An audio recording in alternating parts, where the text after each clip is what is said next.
Hey, I'm Joey Henderson here with AHR and iConnect training, and I want to show you our new exclusive digital equipment kit. This comes with any refrigeration system that we have, as well as any one that has a duct system on it. The tablet comes with the kit. You simply turn it on. We've already got the app installed for you. You go over here, and we're going to turn on the app. Now it says scan for probes. So from there, you're going to go to all the kit with all the probes that we give you. You're going to turn them all on, and they'll all be blinking orange. Hit scan probes. And it's going to look and find all of our probes. Now we have 7 probes here, and it's showing 7 on our tablet, and that's good. The next step you want to remember to do is hit connect all. It's found them, but it's not connected to them yet. Once we hit connect all these lights will go from orange to green. Now they'll say right here, disconnect, which means they are connected. And if you want to disconnect them, you'd hit that, okay? So they're all good. The next step is you would go in and map them. And you would say what's high pressure, what's low pressure, which one's liquid line and suction line. Once you got that, you'll hit next. And you choose the equipment that you have this set up for. So right now we're on the 406C, and it's already selected for me. It gives you all the SEER rating, the refrigerant, so you can get the right PT chart. However, if you had this connected, say, to a TU100, you could go right here, hit change the trainer, and you could choose whatever trainer you're working on. I'm gonna keep it on that 406C, hit save. What's great about this kit is that with the tablet and the wireless sensors, you don't need to go through any kind of Wi-Fi. These are direct connect to one another with approximately 150 to 300 foot range.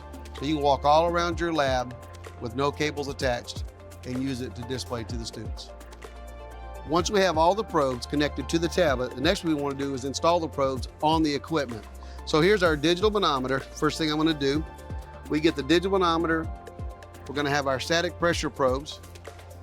I'm going to put one up here in the supply. I'm going to put the other one down here in the return. Just remember, whenever you install your static pressure tips, you want the tip pointing into the airstream. So up here, the tip points into the airstream, opposite direction is flowing. On the return, you want to point that tip towards the filter grill. That way, as the air comes into the return, it goes across that tip. That way you'll get an accurate reading. Next we're going to do is hook up our hoses. We give you plenty of hoses to be able to hook up your manometer to.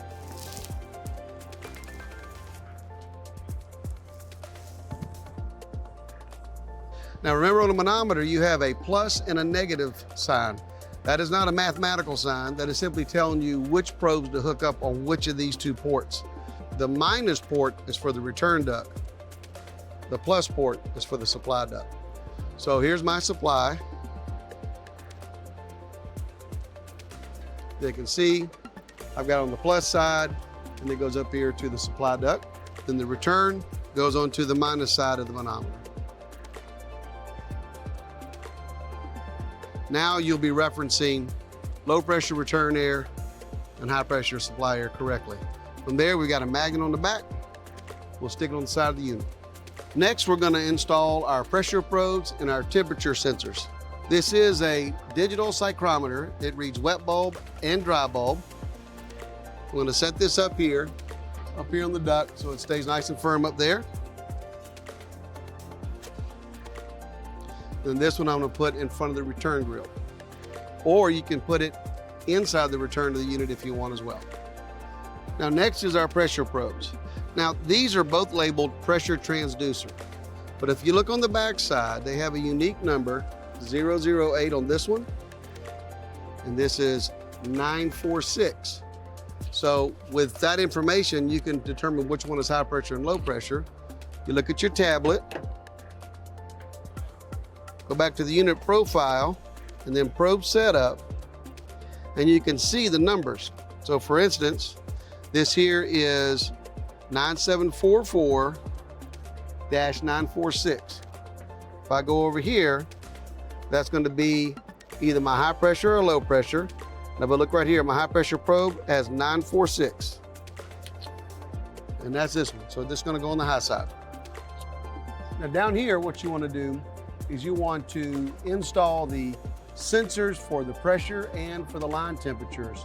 Remember that if you forgot which one it was, just look at the number on the back, look on your tablet, and they'll tell you exactly which one it is.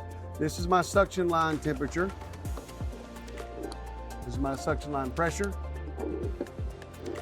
liquid line temperature, and liquid line pressure. So this is a heat pump, our 406C. So I'm going to hook up my low pressure to my common suction port.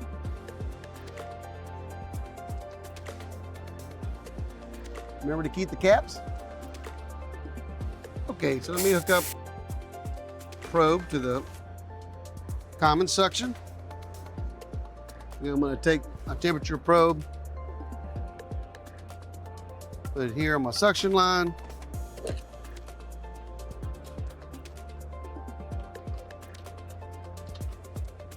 High pressure probe goes in the liquid line.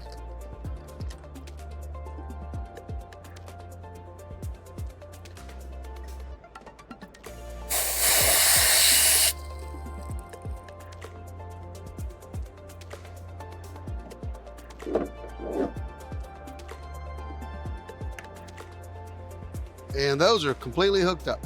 So once we've got everything connected to the unit, all the sensors, we've got them going to the tablet. Now the tablet will wirelessly broadcast to the TV. Here at AHR, because of all of our connectivity going on in the building, we've got this hardwired just for direct connect. But in a lab, you do not need any cables whatsoever. This will be free to walk around and it will broadcast to the TV, and we give you the adapter for doing that. So with that said, I'm going to turn this unit on and you can watch the action.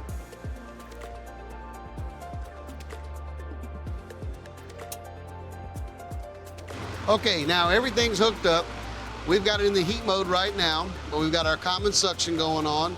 Here's our liquid pressure, so you can see the saturation temperatures. Down here, we've got our suction line temperature, our superheat, Aldo air, which you will adjust according to the lab conditions you're setting the unit in. So this is manually adjustable. Then the liquid line temperature and the subcooling. Then we have one more screen you can go to. That's called the airflow screen. And it gives you all the properties of your supply air, return air. Once it runs for a little bit in the cooling mode, it will actually be able to calculate your actual cooling capacity. And here we'll actually have true CFM for the unit.